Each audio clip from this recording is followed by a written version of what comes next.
Baru Islam 1440 Hijriah dihadiri ribuan umat Islam di Masjid Agung Palembang.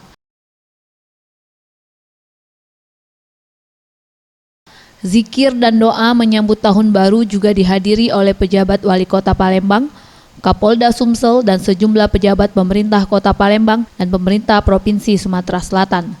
Tahun baru menjadi momen umat Islam untuk merefleksikan apa yang sudah dilakukan dan introspeksi untuk menjadi pribadi yang lebih baik. Sementara pemerintah Kota Palembang berupaya untuk mewujudkan masyarakat madani yang menjadi bagian dari Palembang Emas. Peristiwa hijrah umat Islam dari Mekah ke Madinah bukan saja mengandung nilai sejarah dan strategi perjuangan, tapi juga mengandung nilai dan pelajaran berharga bagi perbaikan kehidupan umat secara pribadi dan kejayaan kaum muslim pada umumnya.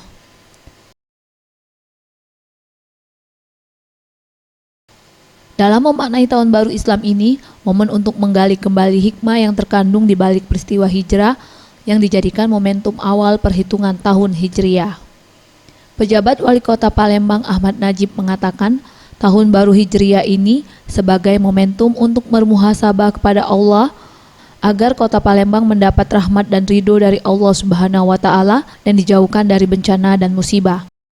Pergantian tahun baru Hijriah sebagai momentum untuk kita bermuhasabah kepada Allah Subhanahu wa Ta'ala agar Kota Palembang yang kita cintai ini mendapat rahmat dan ridho dari Allah Subhanahu wa Ta'ala dan dijauhkan dari bencana dan musibah sehingga masyarakat menjadi lebih sejahtera. Amin ya rabbal alamin.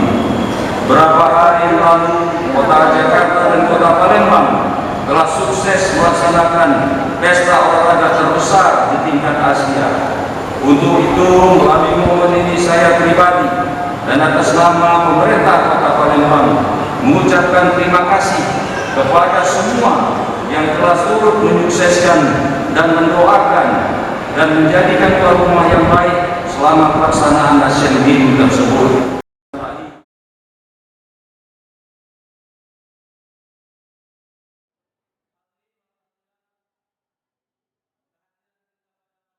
Faisal Ariantara, Sriwijaya TV.